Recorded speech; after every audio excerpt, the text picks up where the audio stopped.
Cheers! Hi guys, and welcome back to my channel. My name's Amira and I do the research so you don't have to. Full of updates for you is that my ankle is not feeling better. My first mistake was that the last time it was hurting, I didn't wait until it was completely healed up. Your runner's gait. This is the mechanical process of the legs movement during a running step or stride. And everybody's gait is different. I have a little bit of a kick out, which is just purely improper form, but it is accompanied by other mechanical movement that is also incorrect or just inferior because of strength or mobility or both, to be honest.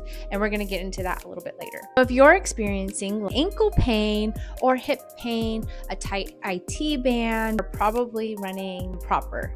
So in this video, we're going to address our gait, improper form, and what techniques we can apply to improve those things and strengthen the muscles necessary to be decent runners at best. So we improve these things, we address these things, and we will run faster for longer with less efforts, trying without trying. So despite the mental challenge in addressing your running gait, it is actually going to improve your run immediately.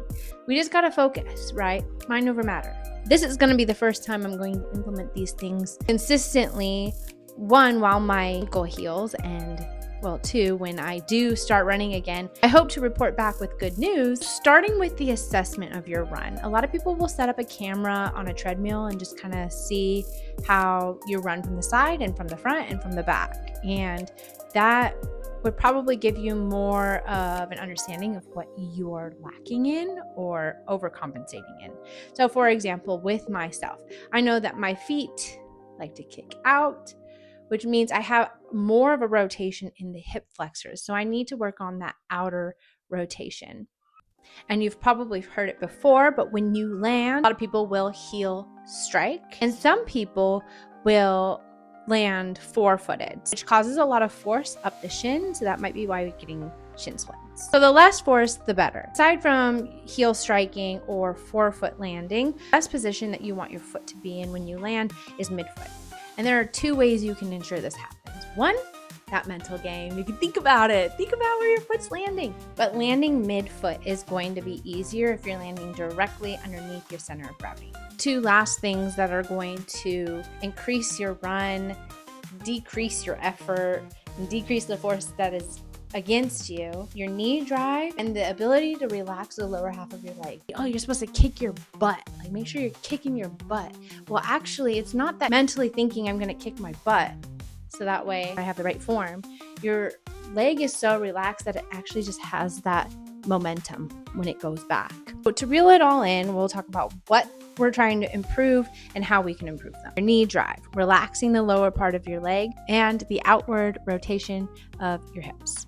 Shoulder exercises and strengthening that scapular plane is important for lowering the force against you, because if you're crossing your arm, you're using a lot of that core, and that's just more energy and force working against you as opposed to launching you forward. Depending on what you need, some people may need more like inward rotation. My knees kind of are close together when I'm running, so I know that I need to work on my outward rotation. So per usual, mobility and strengthening are going to be your best friends. So in the next clip, I'm going to show you a few exercises that you can implement, and I will certainly be implementing to avoid certain pain that is going on in my ankle and potentially other people who might be experiencing shin splints, pain in the hip, pain in the lower back. This is all going to be beneficial. It's going to reduce the forces against us and ultimately improving our running gait. Hip flexors and your glutes, actually.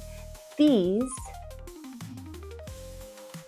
are a great exercise. If you want to focus more on your hip flexors and outward rotation, you're going to want to use a band and get into this position while rotating your knee out.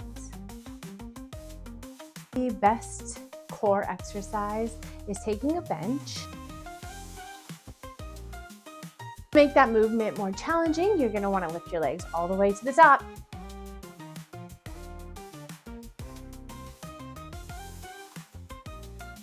And if we're just focusing on glutes, single-legged, you can do it with a dumbbell, a barbell.